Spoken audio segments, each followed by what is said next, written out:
എല്ലാ വിദ്യാർത്ഥികൾക്കും പുതിയൊരു വീഡിയോയിലേക്ക് സ്വാഗതം. ഈ വർഷത്തെ സി പാസ് അഡ്മിഷൻ ആയിട്ടുള്ള അതായത് centre for professional and advance studies അതായത് സി പാസിൻ്റെ ഈ വർഷത്തെ UG കോഴ്സുകളിലേക്കുള്ള റാങ്ക് ലിസ്റ്റ് പ്രസിദ്ധീകരിച്ചു. വിദ്യാർത്ഥികൾക്ക് cpass.admissions.com വെബ്സൈറ്റ് വഴി നിങ്ങൾക്ക് നിങ്ങളുടെ റാങ്ക് ഡീറ്റെയിൽസ് മനസ്സിലാക്കാവുന്നതാണ്. ഈ ഒരു വെബ്സൈറ്റ് ഓപ്പൺ ചെയ്ത ശേഷം ലോഗിൻ ബട്ടണിൽ ക്ലിക്ക് ചെയ്തുകൊണ്ട് നിങ്ങൾക്ക് നിങ്ങളുടെ ആ ഒരു SME അതായത് ഈ ഒരു SME UG റാങ്ക് ലിസ്റ്റ് അറിയാവുന്നതാണ്. അപ്പോൾ UG റാങ്ക് ലിസ്റ്റ് എന്നതുകൊണ്ട് ഉദ്ദേശിക്കുന്നത് ഈ ഒരു BSc നഴ്സിംഗ് കോഴ്സ്, അതുപോലെ B.Pharm ഇതുപോലുള്ള മറ്റ് UG കോഴ്സുകളുണ്ട്. അതുപോലെ തന്നെ പാരാമെഡിക്കൽ ഡിഗ്രി കോഴ്സുകളുണ്ട്. അപ്പോൾ ആ ഒരു കോഴ്സുകളിലൊക്കെ അപ്ലൈ ചെയ്തിട്ടുണ്ടായിരുന്ന വിദ്യാർത്ഥികൾ നിങ്ങളുടെ റാങ്ക് ഡീറ്റെയിൽസ് പരിശോധിക്കേണ്ടതാണ്. ഇനി തൊട്ടടുത്ത ദിവസം തന്നെ കൗൺസിലിങ്ങിനായിട്ട് നിങ്ങൾക്ക് കൗൺസിലിങ്ങിനായിട്ടുള്ള മെമ്മോ ലഭിക്കുന്നതായിരിക്കും. കൗൺസിലിംഗ് കൊണ്ട് ഉദ്ദേശിക്കുന്നത് അഡ്മിഷനാണ്. അപ്പോൾ വിദ്യാർത്ഥികൾ നിങ്ങൾക്ക് ഈ ഒരു ലോഗിൻ ചെയ്ത് നിങ്ങളുടെ റാങ്ക് ഡീറ്റെയിൽസ് പരിശോധിക്കേണ്ടതും വിദ്യാർത്ഥികൾക്ക് ആ ഒരു റാങ്ക് ലിസ്റ്റ് പ്രകാരം നിങ്ങളുടെ റാങ്ക് എത്രയാണെന്നുള്ളത് കൃത്യമായിട്ട് മനസ്സിലാക്കുകയും ചെയ്യുക. അതിനുശേഷം ഇതിൻ്റെ കൗൺസിലിംഗ് രജിസ്ട്രേഷൻ ആരംഭിക്കുന്ന സമയത്ത് നിങ്ങൾക്ക് ഏത് ദിവസമാണ് ഈ ഒരു കൗൺസിലിങ്ങിന് രജിസ്ട്രേഷൻ ചെയ്യല്ല കൗൺസിലിങ്ങിനായിട്ട് നിങ്ങളോട് നിശ്ചിത സെൻറ്ററിൽ അതായത് സി പാസിൻ്റെ നിശ്ചിത സെൻറ്ററിൽ പോകാനായിട്ട് പറയുന്നതാണ്. കൗൺസിലിംഗ് കൊണ്ട് ഉദ്ദേശിക്കുന്നത് അഡ്മിഷനാണ്. അപ്പോൾ നിങ്ങൾ സ്പോട്ട് അഡ്മിഷനൊക്കെ കേട്ടിട്ടുണ്ടാകും. അതേ രീതിയിലാണ് ഈ ഒരു സി പാസിൻ്റെ ഈ ഒരു അഡ്മിഷൻ വരുന്നത്. അപ്പോൾ നിങ്ങൾക്ക് നിങ്ങളുടെ ആ ഒരു അലോട്ട്മെൻറ്റ് മെമ്മോ നിങ്ങൾക്ക് ലഭ്യമാകും.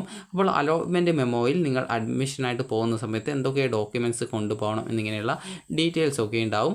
അപ്പോൾ നിങ്ങൾ ആ ഒരു നിശ്ചിത കേന്ദ്രത്തിൽ ഇന്ന ദിവസം ഇന്ന സമയത്തിനുള്ളിൽ എത്തിച്ചേരണമെന്ന് പറയും. അപ്പോൾ ആ ഒരു കൃത്യസമയത്തിനകം നിങ്ങൾ നിങ്ങളുടെ അലോട്ട്മെൻറ്റ് മെമ്മോ നോക്കിയിട്ട് അത് പ്രകാരം പറഞ്ഞിട്ടുള്ള ഡോക്യുമെൻറ്റ്സ്, അതുപോലെ തന്നെ ആവശ്യമായിട്ടുള്ള ഫീസ് എന്നിങ്ങനെയൊക്കെയുള്ള കാര്യങ്ങളൊക്കെ കൃത്യമായിട്ട് എടുക്കുകയും അതെടുത്തുകൊണ്ട് വിദ്യാർത്ഥികൾ ഈ ഒരു സ്പോട്ട് അഡ്മിഷനല്ല ഈ ഒരു കൗൺസിലിങ്ങിനായിട്ട് പോവേണ്ടതുമാണ്. കൗൺസിലിംഗ് കൊണ്ട് ഉദ്ദേശിക്കുന്നത് നേരത്തെ പറഞ്ഞതുപോലെ അഡ്മിഷനാണ്.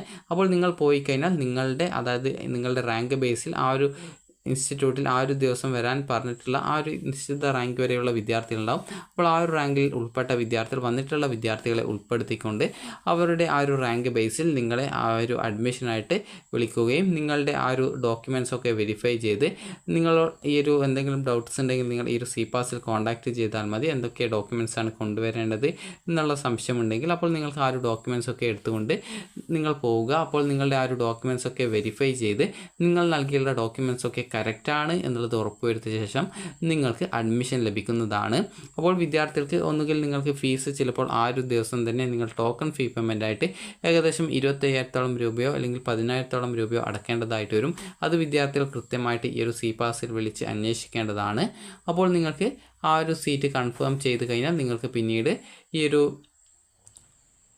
അതിൽ കൺഫേം ചെയ്ത് കഴിഞ്ഞാൽ നിങ്ങൾക്ക് ആ ഒരു അഡ്മിഷൻ ലഭിക്കുന്നതാണ്. അതായത് നിങ്ങളുടെ ഡോക്യുമെൻ്റൊക്കെ വെരിഫൈ ചെയ്ത് എല്ലാം കറക്റ്റാണ് എന്നുള്ള ഉറപ്പുവരുത്തിയ ശേഷം നിങ്ങൾക്ക് അവിടെ അഡ്മിഷൻ ലഭിക്കുന്നതായിരിക്കും. SC ST അതുപോലെ OEC വിഭാഗത്തിൽ ഫീ കൺസെഷനുള്ള വിദ്യാർത്ഥികൾ എന്നിവർക്ക് ആകെ വരുന്ന ഫീസ് ഈ ഒരു BSc നഴ്സിംഗ് കോഴ്സിന് 12,000 രൂപയാണ്. അതുപോലെ മറ്റുള്ളവർക്ക് ആണെങ്കിൽ മറ്റു കാറ്റഗറിയിലുള്ളവർക്ക് ഏകദേശം 1,13,000 രൂപ ആദ്യ വർഷവും പിന്നീടുള്ള വർഷങ്ങളിൽ ഏകദേശം 1,02,000 സംതിങ് രൂപയാണ് ഫീസ് ഇനത്തിൽ വരിക. ഇതുകൂടാതെ നിങ്ങൾക്ക് യൂണിഫോം ഫീസ്, അതുപോലെ തന്നെ ബുക്ക്, അതുപോലെ ഡ്രസ്സ്, അതുപോലെ തന്നെ നിങ്ങൾക്ക് ഹോസ്റ്റൽ ഫീസ് എന്നിങ്ങനെയുള്ള ഫീസുകൾ എക്സ്ട്രാ ആയിട്ട് വരുന്നതായിരിക്കും. അതുപോലെ PTA ഫണ്ട് എന്നിവ എക്സ്ട്രാ ആയിട്ട് വരുന്നതായിരിക്കും. അത് എക്സ്ട്രാ ഫീസായിട്ട് നിങ്ങൾ അടക്കേണ്ടതായിട്ട് വരുന്നതാണ്. കോഷൻ ഡെപ്പോസിറ്റ് നിങ്ങൾക്ക് പിന്നീട് അഡ്മിഷൻ എടുത്ത ശേഷം നിങ്ങൾക്ക് പിന്നീട് ആ ഒരു കോഴ്സ് 4 വർഷം കൊണ്ട് കംപ്ലീറ്റ് ചെയ്ത് കഴിഞ്ഞാൽ ആ ഒരു കോഷൻ ഡെപ്പോസിറ്റ് ഇനത്തിൽ നിങ്ങൾ അടക്കുന്ന ഏകദേശം 10,000 രൂപയുണ്ട്.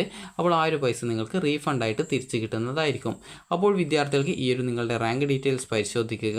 ഇനി ഉടൻ തന്നെ ഇതുമായി ബന്ധപ്പെട്ടുള്ള കൗൺസിലിംഗ് ആരംഭിക്കുന്നതാണ്. കൗൺസിലിംഗ് എന്ന് പറഞ്ഞാൽ അഡ്മിഷനാണ്. അപ്പോൾ അതിനായിട്ടുള്ള അലോട്ട്മെൻറ്റ് മെമ്മോ ലഭ്യമാകുമ്പോൾ വിദ്യാർത്ഥികൾ അത് ഡൗൺലോഡ് ചെയ്ത് കൃത്യമായിട്ട് അതിൽ പറഞ്ഞ പ്രകാരമുള്ള ഡേറ്റിൽ ആ ഒരു നിശ്ചിത ഈ ഒരു സി പാസിൻ്റെ സെൻറ്ററിലാണ് പോകാൻ പറയുക. അപ്പോൾ നിങ്ങൾ ആ ഒരു സമയത്ത് നിങ്ങളുടെ രക്ഷിതാവിനെയും കൂട്ടിയിട്ട് ആ ഒരു സി പാസിൻ്റെ അഡ്മിഷനായിട്ട് നിങ്ങൾ പോവേണ്ടതാണ്. അപ്പോൾ വിദ്യാർത്ഥികൾക്ക് ഈ ഒരു വീഡിയോ ഉപകാരപ്രദമായിട്ടുണ്ടെങ്കിൽ ലൈക്ക് ചെയ്യുക, ഷെയർ ചെയ്യുക. Thank you for watching.